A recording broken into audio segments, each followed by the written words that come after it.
The night the earthquake struck was supposed to be about me. I had just won the Best Actor award after nearly a decade of grinding auditions, thankless roles, and sleepless nights rehearsing monologues that no one but me seemed to care about. I was standing on the cusp of finally being seen, finally being enough. But instead of celebrating at my side, Rachel was nowhere to be found. She called me, her voice casual, breezy even, telling me to meet her at Jinjiu for a party. I assumed it was a surprise celebration she'd arranged for me. After all, she was my girlfriend of 7 years. If anyone knew how much this award meant to me, it was her. But when I walked into that lounge, the bitter taste of irony hit me like a slap. The lights were dim, jazz played low through the speakers, and Rachel was there looking radiant, detached, almost smug, smoking languidly on the velvet couch beside a man I hadn't seen in years, Jason Miller. He rose the moment I walked in, arms open like we were long-lost brothers. "Ethan. Long time no see." I gave him a polite nod, stepped around his outstretched hands, and stared directly at Rachel. "Why didn't you come tonight?" I asked. She tapped her cigarette against the edge of a crystal ashtray and smiled like my question was cute. "Jason just got back after 7 years. I had to pick him up from the airport." Her tone made it sound like she'd done something noble. Like missing the biggest night of my career was a small, forgivable oversight. I stood there, the weight of that gold trophy still lingering in my hands from earlier, now replaced by an invisible heaviness in my chest. "Award shows happen every year," she said, exhaling smoke.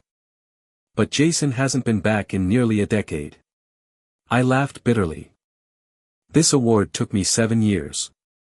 I thought you'd want to be the first person I shared it with."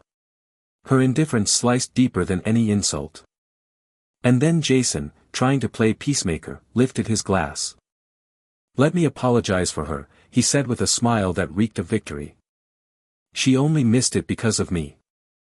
I'll drink for both of us." I didn't touch my glass.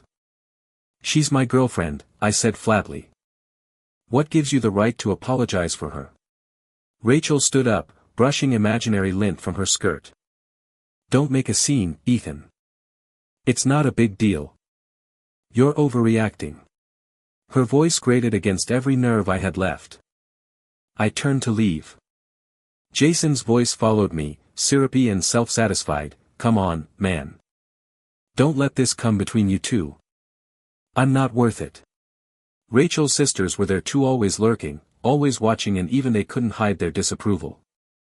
One of them snapped, "You've always been the one bending over backward for her."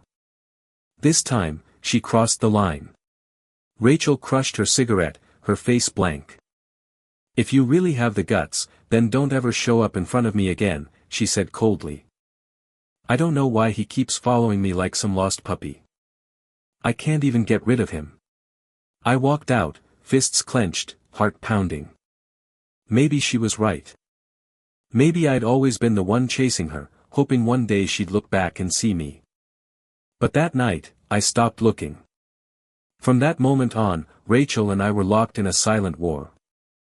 No screaming matches, no dramatic breakups. Just silence that screamed louder than any words ever could.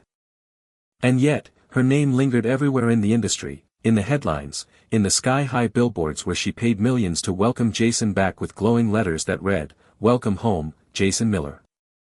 I stared up at those digital letters flashing across half the city like a neon knife to my pride. We'd nearly locked down a role with director Chin, his big-budget drama, Dream Shore, but 2 days before signing, he suddenly backed out. Said he found someone more fitting. I didn't need to ask who. Rachel had handed the role to Jason on a silver platter. He didn't even study acting. He was a damn pianist. Meanwhile, I'd clawed my way through bit parts and network drama scraps just to get a meeting. But with one word from her, all my work vanished. My agent called in a fury. "I thought Rachel was your girlfriend. What the hell is she doing handing your role to another guy?" I didn't answer. I was too busy staring at the massive screen across from our office, Jason's name plastered above the skyline. "I thought you loved acting," she once told me. And I did. I loved it almost as much as I loved her. But I guess neither mattered if it meant nothing to her. I sent her a text that night. Short. Honest. So I guess we're done, huh? She didn't reply. Just silence. I stared at that empty reply bubble like it was the end of a chapter. Maybe it was. I never thought I'd be the one to walk away first. But I couldn't keep bleeding for someone who didn't even notice the wounds. Break up, my agent said the next morning, scanning gossip threads on her tablet. Good. You should have left ages ago. Let's go to the cocktail gala tonight. With your looks, you'll be fine. You'll find someone who actually sees you. I nodded, not because I believed her but because I didn't know what else to do. At the gala, cameras flashed like lightning. Rachel arrived arm in arm with Jason, walking the red carpet like they owned it. Whispers flew like knives. Everyone knew about us. We were public. She dragged me to enough events before. Now they were here, parading in front of me like my humiliation was a show. Jason sauntered up to me again. Ethan, you look sharp tonight, he said, all teeth. I scanned the room. Not as sharp as you, apparently. I drifted away from their orbit, past the crowd of agents, producers, and casting directors. I saw Director Chin across the room and made my move, hoping to salvage some dignity, some opportunity. We were mid-conversation when Rachel appeared beside us, smug. Don't waste your time, Ethan. Chin doesn't cast people he knows. You don't stand a chance. I clenched my jaw. The wine glass in my hand trembled. I swallowed the bile. Thanks for the heads up, I said, and turned to leave. But she grabbed my wrist. If you see Jason, be nice, okay? He's upset you ignored him earlier. Let go of me, I said through gritted teeth. I'm not obligated to manage his feelings. Her grip tightened. Her eyes narrowed. Before I could pull free, the ground trembled. People screamed. The chandelier above us rattled. Earthquake, someone yelled. In that moment of chaos, everything slowed. Her hand slipped from mine, and without hesitation, she threw herself over Jason, shielding him with her body as the chandelier came crashing down right on top of me. The last thing I saw before darkness swallowed me whole was her holding him, not me. That pain. It cut deeper than any physical wound. When I came to, sterile white light blinded me. A soft voice echoed nearby. A woman in a white dress with cascading hair was reading a book. She looked like a dream. She turned to me, smiled, and my heart skipped. Beautiful girl, I said hoarsely. Add me on WeChat. She laughed. Ethan, stop joking. We already have each other on WeChat. You're calling me Ethan? I asked, confused. My mind was a fog. She stared, concerned. Don't move. I'll get the doctor. When she left, another woman entered. Colder. Sharper. Dressed in a black suit, she had gauze on her hand. She looked at me with an unreadable expression. Are you awake? She asked. Who are you? I replied honestly. Her lips curled into a smirk. So you're doing the Amnesia act now? What, hoping to get back with me this way? I blinked. I don't remember anything. Except my name's Ethan. She leaned in, voice low. I'm your sister. Then she walked out. Her name? Rachel Lewis. My supposed sister. The first lie of many. I don't know what kind of man I was before that chandelier cracked my skull, but the moment I opened my eyes and Rachel told me she was my sister, something inside me instinctively recoiled. It wasn't logic, not memory, it was something primal. An unease, like a scent of betrayal I couldn't name yet. Still, I nodded dumbly, trying to make sense of a world that felt staged. Then she introduced me to the beautiful woman who had been by my bedside, Emily Carter. From the way she smiled at me, calm yet anxious, the way she adjusted my blanket and checked my foredrip without being asked, I felt something stir. Not memory, but attachment. A hunger to know her. You're her sister? I asked, watching Rachel stiffen at the foot of the bed. Yeah, she said, too quickly, too sharp. Half-sisters. We share a father. Her voice had an edge, like a warning wrapped in casualness. I didn't question it. I just looked at Emily, heart thudding stupidly. You're amazing, I said with a crooked grin. Help me chase her. Rachel's cigarette almost fell from her fingers. She blinked once, hard, and then let out a laugh dry, bitter, laced with disbelief. You want me to help you pursue Emily?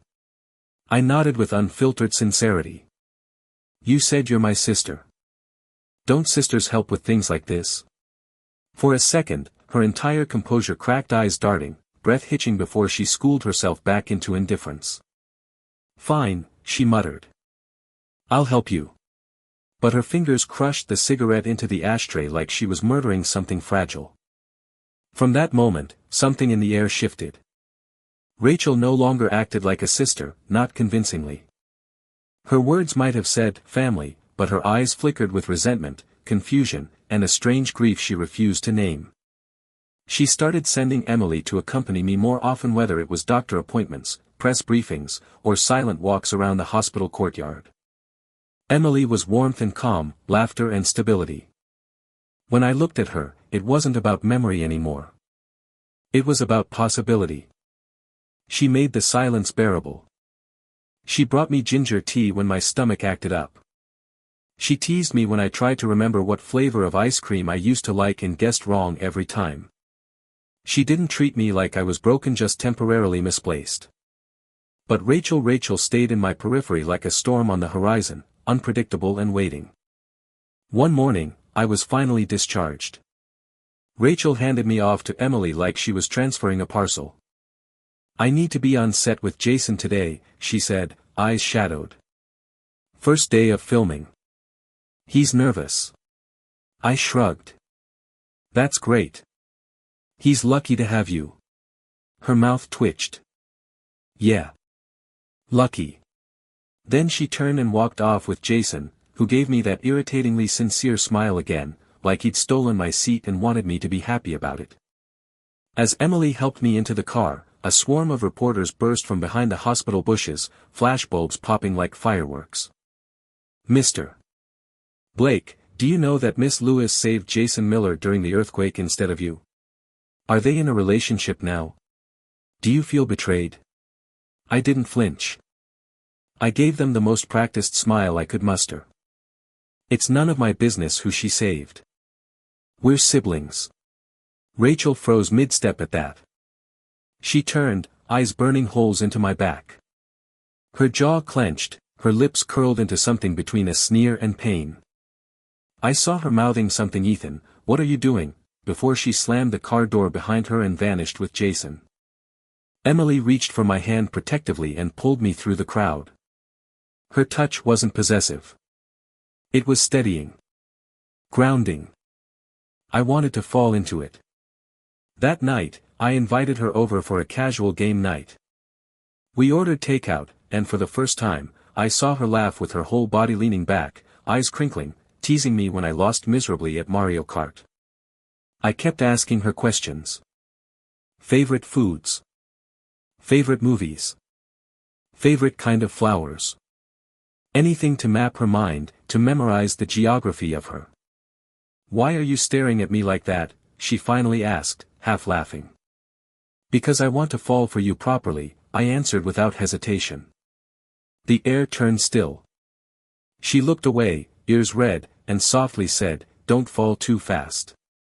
You don't even know who you used to be." "Maybe I don't need to," I said. "I just need to know who I want to be now." She didn't respond. But she didn't leave either.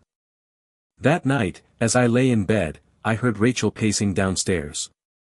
She hadn't gone home. She never said anything, just walked around like a ghost with nowhere to haunt. I stayed upstairs, the silence between us growing heavier. The next morning, she banged on my door with a bag of groceries. "You haven't eaten," she snapped. "Don't think you can live on takeout." You don't have to cook for me, I said. Emily already made breakfast. Her expression was unreadable. She walked to the stove anyway, clattering pans like it was a battlefield. As she cooked, I noticed her hands shaking. Are you okay? I asked. You're acting weird. Weird, she laughed harshly. You're the one with amnesia falling in love with strangers. She's not a stranger, I said. She's your sister, remember? Her eyes met mine, and something cold passed between us. Right. Sister. Later that day, I overheard her on the phone with Jason. She didn't know I was standing in the hallway, listening. He's changed, she said. He looks at her like she's oxygen. A pause. No. I'm not jealous. Why would I be jealous?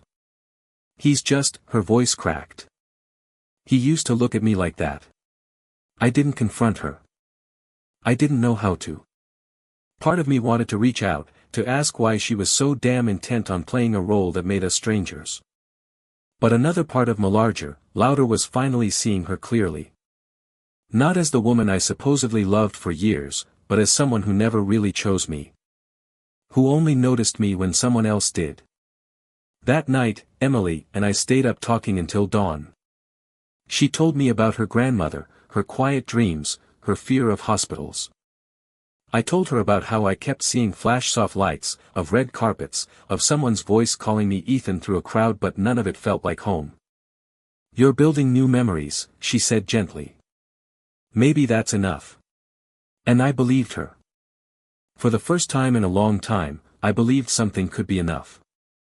But outside my door, in the hallway, I heard the faintest sound of sobbing, muffled, desperate, and very alone. The decision to move out came not from anger, but clarity. I was standing in the hallway of the villa that once felt like mine, though now, with every mirror and cushion and dinner plate, I saw only Rachel's imprint. The photos were gone, but the silence screamed louder. The tea mug labeled his still sat on the kitchen shelf. Her robe still hung on the back of the bathroom door. Couples things, traces of a life I didn't remember but felt tethered to. And yet, none of it belonged to me anymore. The man I used to be had been left under the weight of a chandelier. So I packed. Quietly. Systematically. I called a moving service and sent the driver to the address listed on a deed. I'd found an apartment near the hillside that, apparently, I owned. No one questioned me.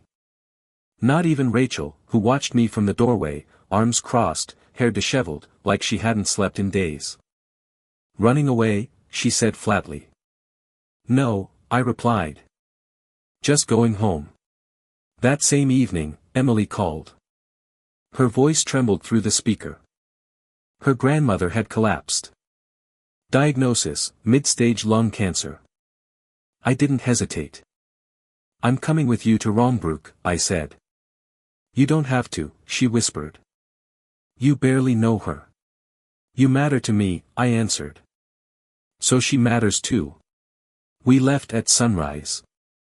The road out of the city felt like it peeled layers off my noise, obligation, ego, until all that remained was quiet breath and her fingers resting lightly against mine on the gearshift. At the hospital, Emily didn't cry.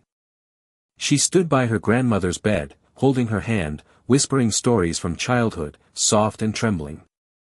But that night, in the silence of her childhood bedroom, I watched her shoulders quiver as she unpacked her suitcase and found a photograph of her younger self, freckles, wide eyes, holding a calico cat. She stared at it for a long time, then looked up at me. Do you remember that cat you saved? She asked. I blinked. I saved a cat. 8 years ago. You were in high school. Someone was abusing a calico near campus. You intervened, got scratched up pretty badly. I was across the street, watching. You didn't see me. But when the police came, you were cradling that cat like it was the most precious thing in the world. I tried to recall the scene, dirt, fur, pain, but nothing surfaced. Still, something in me warned. That cat, she said, standing, is still here. She opened the door and whistled gently. A chubby calico came waddling in, looked at me, then leapt into my lap like she'd been waiting 8 years for me to return. I scratched behind her ear and felt something click inside me. Not a memory. A belonging. Over the next few weeks, I stayed in Rongbrook. We made tea with mint from the backyard. We cooked simple dinners and watched reruns of sitcoms from the early 2000s. I fell in love with her rhythms, the way she overcooked rice but made perfect miso soup, how she bit her nails when nervous but painted her toes with fierce precision. Her grandmother's condition worsened slowly. The doctor gave her 2 months. Maybe less. One afternoon, while we were folding laundry, Emily said quietly, "She has one wish left." I already knew. "She wants to see you married," I said. She nodded, eyes glassy. "We don't have to, let's do it," I said before she could finish. "A simple ceremony. Something that'll make her smile." "Ethan, are you sure? What if your memories come back and if they come back, I'll still choose you." She didn't answer right away. But her hand found mine, squeezing with quiet desperation. We planned everything quietly. A modest church near the lake. A borrowed white dress. No guests. Just us, the priest, and a live stream to a hospital room. The morning of the wedding, as I adjusted my tie in the church bathroom, Rachel appeared at the doorway like a specter from a life I thought I'd buried. Her hair was messier now, her frame thinner, eyes swollen with something dangerously close to regret. "You can't do this," she said, breath hitching. "You can't marry her." "Rachel, don't call me that," she snapped. "You used to call me Ratch. You used to look at me like I was the only person in the world. You can't stand there and pretend that never happened." "That's not fair," I said. "You told me you were my sister. You walked away first." "I panicked," she whispered. "I thought you were faking it. I thought if I kept you at arm's length, I could protect myself. But I was wrong. So wrong. I'm not your sister, Ethan. I'm the woman who loved you for 7 years. And I still do." I looked at her, the woman I'd once trusted, once chased, once bled for. And all I felt was pity. "You loved me," I said softly, "but you never chose me. Not when it counted." "I'm choosing you now," she said, stepping forward. "Let's just leave. Right now. We'll figure the rest out." "No," I shook my head. "You're not too late because I'm angry. You're too late because I've already healed." She stared at me like she didn't recognize the man in front of her. Maybe she didn't. Maybe I didn't either. But I liked the man I was becoming. When I stepped into the church, Emily was waiting, barefoot on the marble floor, hair braided with garden daisies, holding a bouquet of rosemary and baby's breath. She looked like sunlight. Like home. Rachel didn't try to stop us again. She just watched from the very back pew until the moment our hands met, and I promised, without hesitation, to give her my name. When we called the hospital, her grandmother was crying. "I'm proud of you," she said to Emily. "You're finally loved the way you deserve." And that was all I needed. Not memory. Not clarity. Just love, standing there, choosing me back. It happened when the priest said the words, "You may now kiss the bride." A flicker. Like someone opened a trapdoor in my skull. 1 second I was leaning in toward Emily's smile, her breath catching in soft anticipation, the next I was staring down a hallway lined with flickering bulbs and my own laughter echoing faintly in the dark. It wasn't clear, more like shards of memory slicing in at odd angles. A birthday cake ruined in the street. Rachel's hand, warm and trembling, pressing a slice into mine. A whispered, "I hate dessert anyway." Her in a blue and white school uniform, fierce and radiant beneath the street lamp. I staggered back slightly. Not enough for Emily to notice. She was too busy hugging her grandmother through the screen, crying. But I felt it. Something had shifted. The wedding was over, and the days that followed moved in a golden haze. Emily and I returned to Rongbrook to care for her grandmother until the end. We moved into her family home, small but serene, where laughter could be heard over the scent of herbal tea and calico fur brushing against our legs. But the memories kept creeping in, uninvited guests knocking in the middle of the night. Not full flashbacks, just moments, the touch of Rachel's hand as she pulled me out of a party, the taste of champagne on her lips during New Year's, the echo of her voice calling me, Beau, like it was a prayer and a curse. I didn't tell Emily. Not because I wanted to lie. But because I didn't know what to do with those fragments. They didn't belong in this new life we were building. One night, unable to sleep, I stepped outside and sat beneath the lemon tree in the backyard. Moonlight filtered through the leaves like stained glass, and I whispered to no one, who was I, really? The answer came days later when I returned to the city for a meeting with director Meng.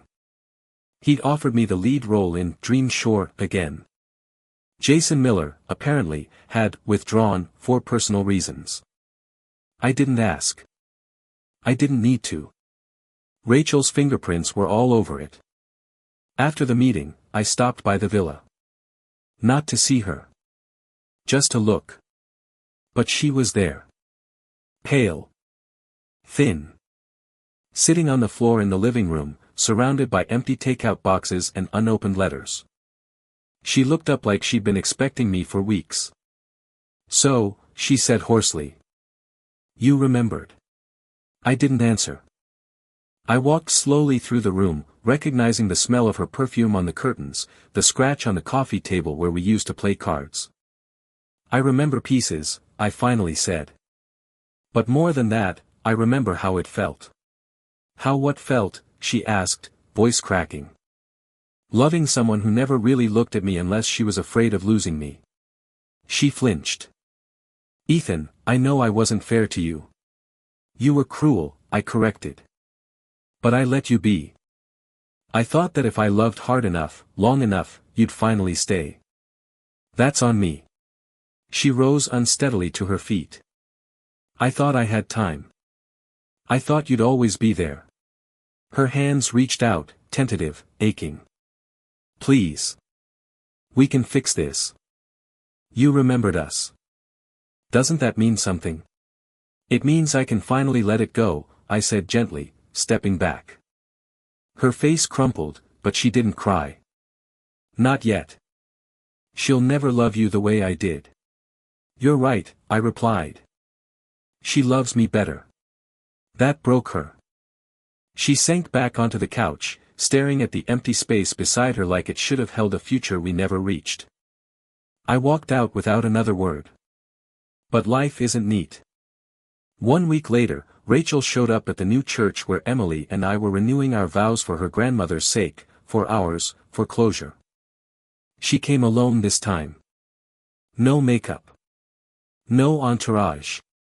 Just desperation. Ethan, she whispered as I stepped out of the dressing room in my tux. Please. I haven't eaten. I haven't slept. I'm not okay. I'm sorry you're hurting, I said honestly.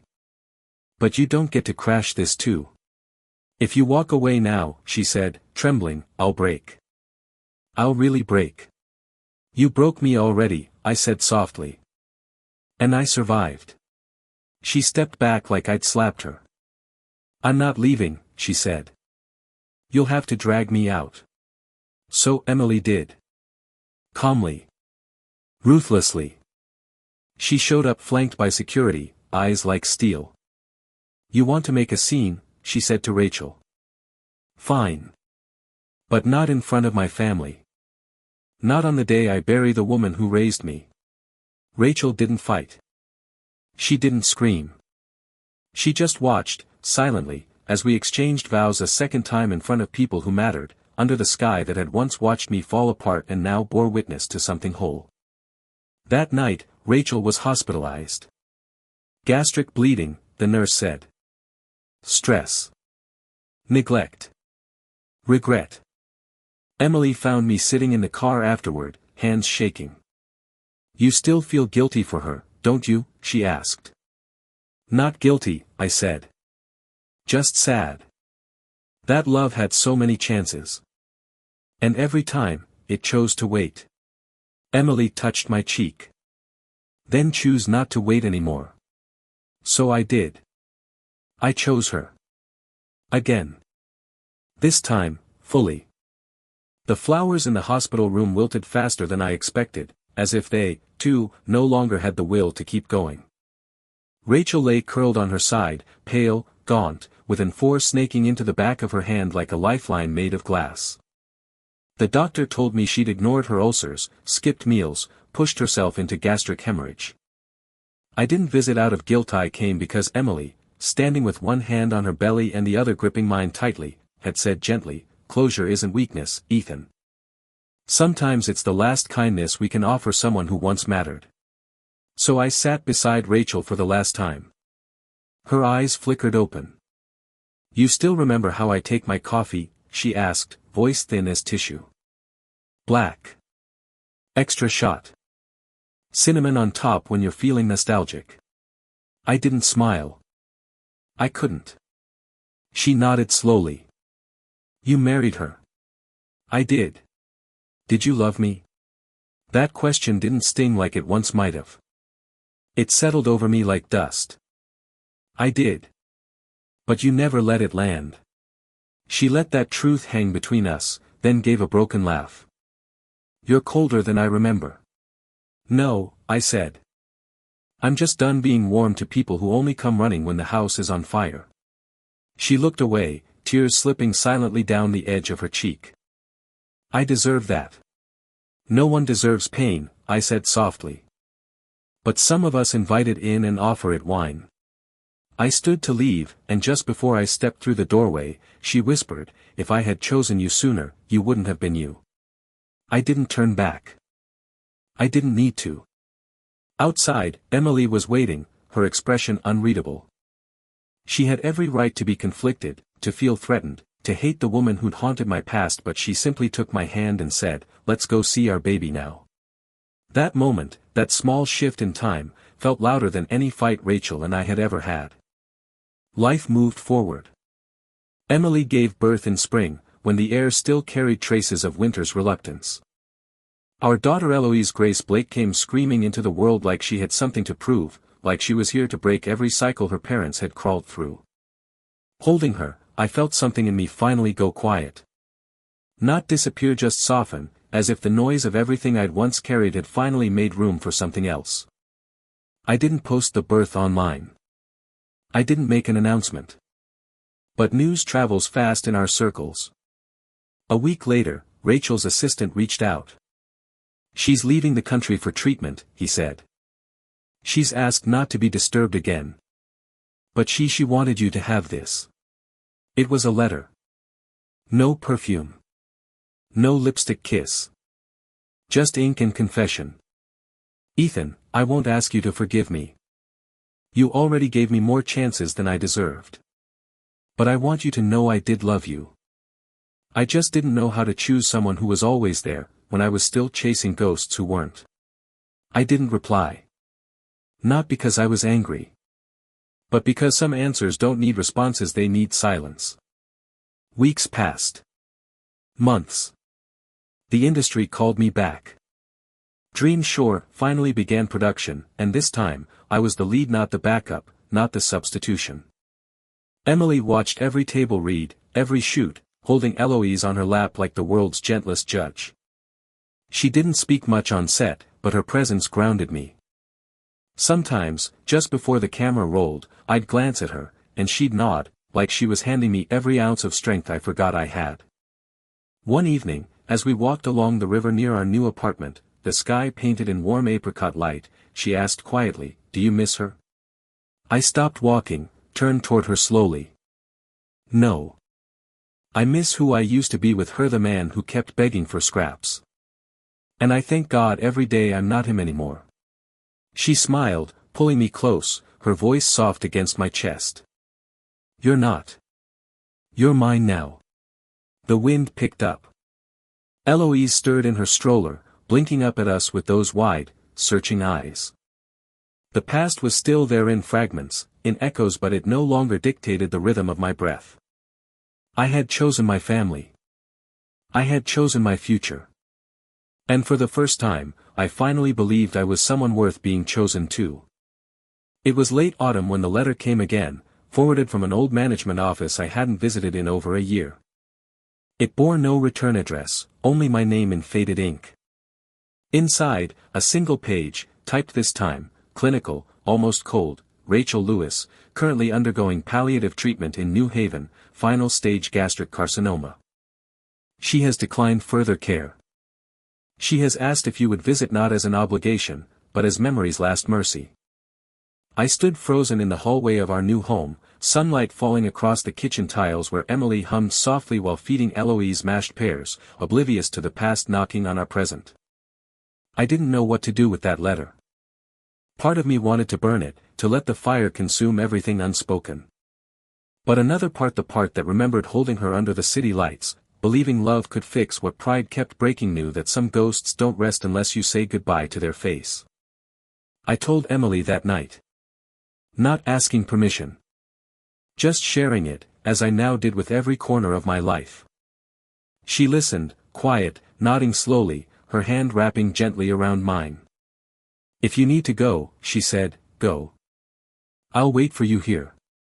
Just don't take your heart with you. Leave it with me. That sentence clung to me as I stepped into the sterile hush of Rachel's hospital room 2 days later.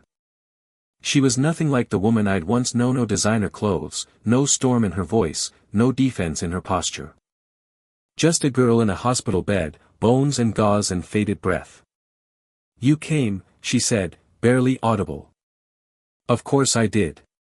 I thought you'd hate me. I did, I admitted.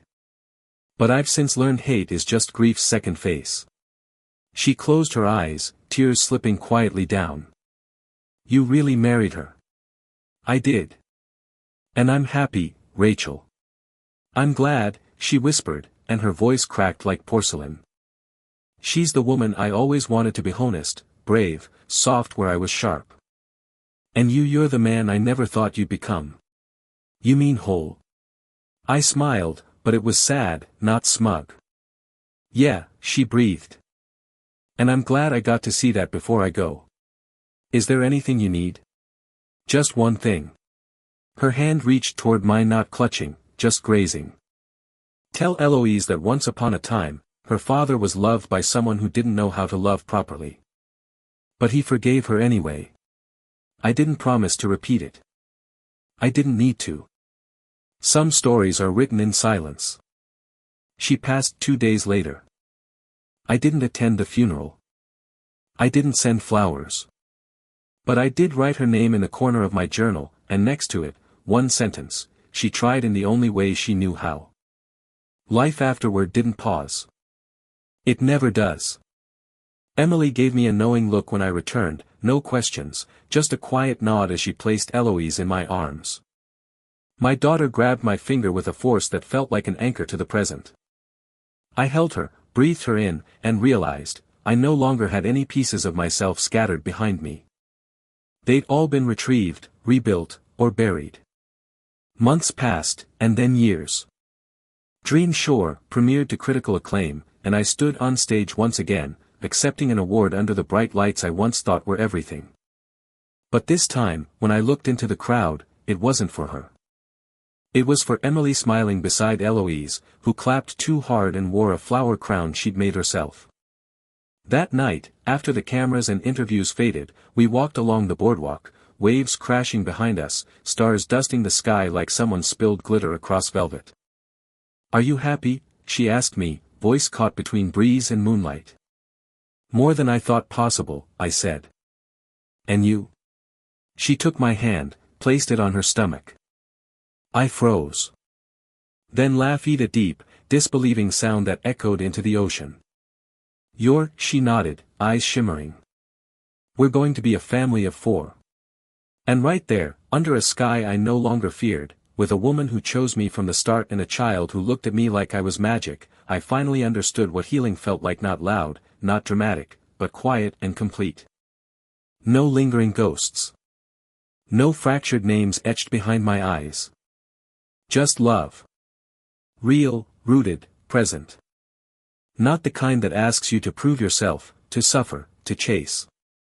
But the kind that holds you steady, even when you forget who you are. The kind that brings you back. Every time.